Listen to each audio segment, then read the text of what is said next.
చావిడి ముందుకు వచ్చిన అందరికీ కూడా మా చావిడిలో భాగమైనందుకు ధన్యవాదాలు. ఇక్కడ రెండు విషయాలు మాత్రమే నేను చెప్పదలుచుకున్నాను. ఎందుకని మనం subaltern literature, because lot of academicians are there, దీనికి ఒక ముందు మాటగా నేను ఇది చెప్పాలనుకుంటున్నాను.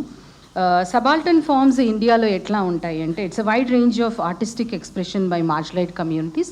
ఎందుకని మార్జినల్ కమ్యూనిటీస్ అంటే, మనం ఎందుకని బెరుగ్గా ఉంటాం ఇక్కడ వాయించేటప్పుడు కానీ చెప్పేటప్పుడు కానీ, మనలో ఉన్నటువంటి ఆ తృష్ణ కావచ్చు లేదా జ్ఞానం కావచ్చు, పంచుకునేటువంటి పరిధి ఎంతవరకు ఉంటుంది, దాని గురించి మాట్లాడాల్సిన అవసరం ఎంత ఉంటుంది అనే దానికోసమనే మనం ఇక్కడ అందరం కూడా ఈ చావిట్లో ఉన్నాం. అయితే I just want to have a small introduction about, because a lot of press people are also here, why we are conducting this kind of programs.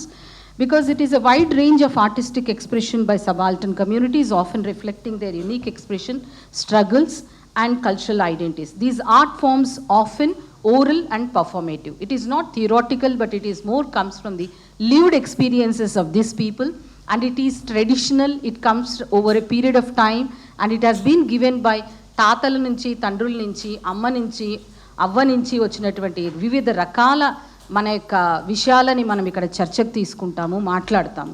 అంతేకాకుండా ఇక్కడ ఉన్నటువంటి పర్ఫార్మేటివ్ ఆర్ట్స్లో అంతా కూడా మన యొక్క జీవన విధానం గురించి, లివ్డ్ ఎక్స్పీరియన్సెస్, మనకు ఏ విధమైనటువంటి జీవితంలో జరిగిన విషయాలు, లేదా మీరు చిన్నప్పుడు చూసినటువంటి మీ యొక్క మీరు మీ తాత తండ్రుల నుంచి, అమ్మ నుంచి, అవ్వ నుంచి, ఊరి నుంచి, సమాజం నుంచి నేర్చుకున్న విషయాలు కూడా మీరు ఇక్కడ ఒకసారి మళ్ళీ గుర్తు చేసుకోవాలని చెప్తున్నాం. ఎందుకంటే తాత చనిపోయినా, అవ్వ చనిపోయినా, లేదా మన పెద్దలు చనిపోతే ఒక తరంకు సంబంధించినటువంటి విషయాలు మరుక్కెళ్ళిపోతాయి.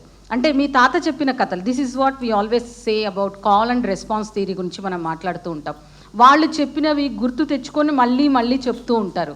అయితే మనం దాన్ని పెద్దగా వినేటువంటి అవకాశం ఇప్పుడు తగ్గిపోయింది. కాబట్టి మన గురించి మనం చర్చకు తీసుకోవాలా. మన గురించి, మన ముందు వాళ్ళు ఏం చెప్పారు, ఒక జనరేషన్ ఒకరు ఎవరైనా చనిపోతే వాళ్ళ జీవితానికి, వాళ్ళ సమాజానికి సంబంధించిన చాలా విషయాలు మరుక్కెళ్ళిపోతాయి. దాని గురించి మనం మాట్లాడడం కూడా మెల్లమెల్లగా వెనక్కు వెళ్ళిపోతూ ఉంటాయి.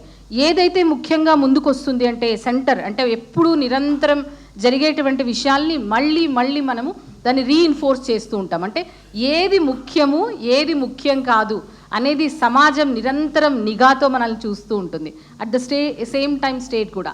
కాబట్టి ఇవన్నీ కూడా మనం దాటుకుంటూ ఇంతవరకు రాగలిగినాము. మీరు మాట్లాడాలా, మీ యొక్క అనుభవాలు చెప్పాలా. మేము ఏదో వేరే విషయాల గురించి ఇక్కడ చర్చకు తీసుకోవట్లేదు.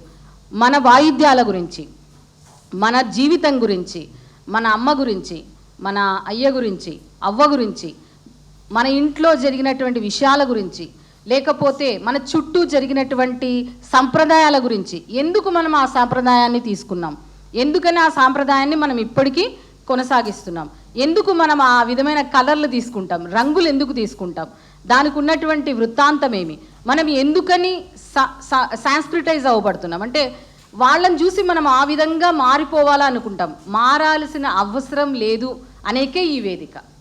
మనం మారాల్సిన అవసరం లేదు. మనం ఎట్లా ఉన్నామో అట్లే ఒక ఆత్మవిశ్వాసంతో మాట్లాడాల్సిన అవసరం ఉన్నటువంటి ప్లేస్ మనకి ఇక్కడ కల్పించబడింది. నేను నా ఉనికిని, నా అస్తిత్వాన్ని, నా యొక్క ఆలోచనను, నన్ను నేను ప్రేమించుకుంటూ నా చుట్టూ ఉన్న సమాజం పట్ల బాధ్యతతో ఉంటున్నటువంటి నా కళను నేను ప్రేమిస్తాను అని చెప్పడమే ఈ యొక్క చావిడి యొక్క ఉనికి. చాలా ముఖ్యము.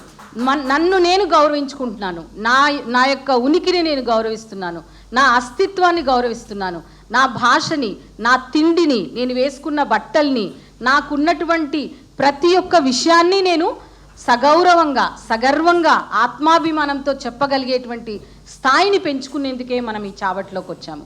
ఈ చావడికి ఉన్నటువంటి ముఖ్య గమనిక, ఒకరు గొప్ప, ఒకరు తక్కువ అని కాదు. ప్రతి ఒక్కరూ మాట్లాడాల్సిన అవసరం ఉంటుంది. ఎవరో మనకు గౌరవం ఇవ్వడం కంటే నన్ను నేను ప్రేమించుకునేటువంటి విధానం, నా సమూహాలను నేను ప్రేమించేటువంటి విధానాన్ని మీరు మాట్లాడాలా. ఇంకొకరి కోసం కాకుండా మీకోసం మీరుగా, మన కోసం మనముగా, మనకున్నటువంటి కళని మనస్ఫూర్తిగా మాట్లాడండి. దాన్ని మేము వినాలనుకుంటున్నాం. అందుకనే ఇక్కడ వచ్చిన కళాకారులకి మీరు మాట్లాడే ప్రతి విషయం మాకు చాలా ముఖ్యం. మీరు మధ్యలో ఆగిపోయినా ఆ ఆగిపోవడం కూడా మాకు ముఖ్యం. గుర్తుపెట్టుకోండి. మాట్లాడడం మాత్రమే కాదు, ఇక్కడ వచ్చి వాళ్ళు మాట్లాడినట్టే మేము మాట్లాడాలా అనుకోకండి. మీకు ఎలా మాట్లాడాలనిపిస్తే అలా మాట్లాడండి. మీకు కలిగినటువంటి విషయాలను చెప్పండి, మీ బాధని చెప్పండి, మీ సంతోషాలను చెప్పండి, మీ పండగలను చెప్పండి, మీ పాటని చెప్పండి, మీ మాటని చెప్పండి, మీ తాత తండ్రుల గురించి చెప్పండి, మీ అమ్మ నాన్న గురించి చెప్పండి, మీ అక్క చెల్లెలు మారిన విధానం చెప్పండి. సమాజంలో మీకున్నటువంటి రకరకాల ఉద్దేశాలతో ఇప్పుడు మారుతున్న కాలానుగుణంగా మనం అందరం కూడా మారిపోతూ ఉన్నాం. ఈ మార్పుకు వచ్చినటువంటి మార్పు వస్తున్న తరుణంలో మనం పోగొట్టుకున్న మనల్ని గురించి చెప్పండి. ఎలా మారిపోతున్నాం, ఏ విధమైనటువంటి, అంటే ప్రతిసారి ఒక సర్కిల్ వేసి దాంట్లో మీరు ఇరుక్కోవాలని చెప్తారు. మనం సర్కిల్లో ఇరుక్కునేటువంటి పద్ధతి మనకు ఉండకపోవచ్చు, మనకు సంబంధమే ఉండకపోవచ్చు. కాబట్టి మీరుగా మాట్లాడండి. మీరు ఏమనిపిస్తే అది మీరు చెప్తే మేము వినేటువంటి, మనమందరము వింటాము. నేను అంటే నేను కాదు, మనం అంటే మనము, సమూహాలు మాట్లాడాల్సిన అవసరం ఉంటుంది. అందుకే ఈ చావిట్లోకి మీ అందరినీ కూడా for the press people especially, I want to tell, like, we don't want to bother you with the theories, because we had enough of theories. We have lot of people who constantly speak about it. Lot of records are there regarding the violence, struggle, center and the margin. But we want to hear the lived experiences of the people. That's the reason we are calling all of the people who don't have a voice. That's the reason we are making a place where they can speak without any fear, with lot of dignity and self-respect. Thank you so much for this opportunity. వచ్చిన ప్రతి ఒక్కరు కూడా ఇది ఒక సమావేశం అని కాకుండా, మన అన్నదమ్ముల ఇంటికి పోయినప్పుడు, మన అక్క చెల్లెళ్ళ ఇంటికి పోయినప్పుడు కలిసి కూర్చొని ఏ విధంగా మాట్లాడుకుంటామో, ఆ మాటల్లో చర్చ కంటే కూడా కష్ట సుఖాలు చెప్పుకుంటాము, మంచి చెడ్డ చెప్పుకుంటాము, ఇబ్బందులు చెప్పుకుంటాము. నేను సమాజంలో ఉన్నటువంటి స్థితిలో నేను ముందుకు ఎట్లా పోగలుగుతాను, నా అస్తిత్వాన్ని పోగొట్టుకోకుండా ఏ విధంగా అయితే బలంగా రూట్స్ ఉంటాయో, మన యొక్క వేర్లు ఉంటాయో, మన వేరు యొక్క ఉనికిని గుర్తిస్తూ విశాలంగా పెరగడం కోసమే ఈ చావిడి. మీ అందరికీ కూడా మరొకసారి స్వాగతం చెప్తూ థ్యాంక్ యూ, ధన్యవాదాలు.